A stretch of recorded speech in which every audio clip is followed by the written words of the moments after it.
Баршаңызға сәлем, сіздермен бірге Жансая. Бүгін біз осындай өте керемет орама, яғни ханум деп аталатын тамақ жасаймыз. Оның оформлениесі осындай ерекше болмақ, міндетті түрде жасап көріңіздер. Ең алдымен біз қамырын жасаймыз. Бұл қамырды сіздер мантыға жасап көрсеңіздер болады. Езілмейді, жыртылмайды. Міндетті түрде жасап көріңіздер. Сонымен қатар мен бұл жерде 2 есе қолдандым, ал керекті описание барлығы описанияда жазылып тұр, қамырдың мөлшері. Сіздер сол мөлшермен алып жасасаңыздар болады. Ең алдымен қамырға біз ұнымызды жұмыртқамен және де сұйық маймен араластырып аламыз. Содан кейін араластырып алғаннан кейін міндетті түрде қайнап тұрған ыстық су болу керек. Соны қосып осылай қасықтың көмегімен араластырасыздар, өйткені ол қолға жабысып қалуы мүмкін. Барлығын әбден араластырып алғаннан кейін 2-3 минутқа салқындауға қойып қоясыздар.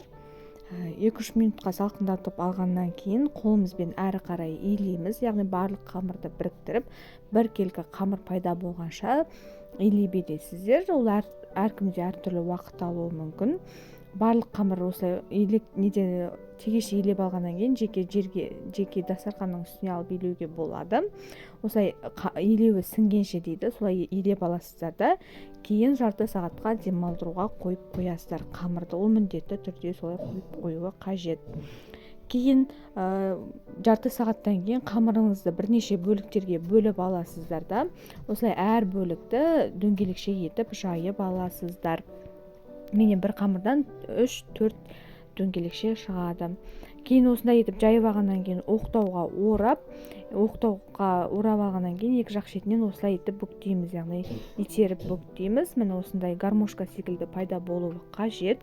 Кейін оны оқтаудан осындай етіп ажыратып аласыздар да, салмасын саласыздар. Салмасында менде тартылған етпен ұсақтап туралған картоп. Осындай етіп салмасының мөлшерін енді өздеріңіз білесіздер, қаншалықты қандай қылып салатындарыңыз.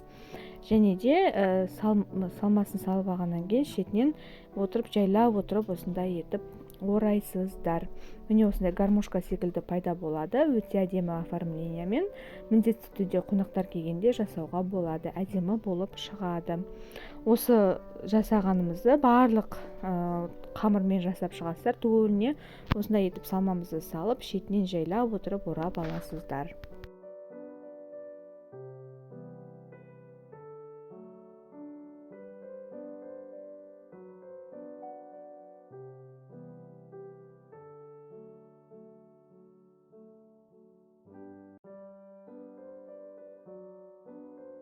Барлығын жасап алғаннан кейін мантоваркада осылай астына су құйып, мантоваркада 40-45 минут пісіріп аласыздар. Осындай өте керемет, өте әдемі болып шығады. Міндетті түрде жасап көріңіздер. Ас болсын. Егер де видео ұнаса, лайк басып, комментарий жазуды ұмытпаңыздар.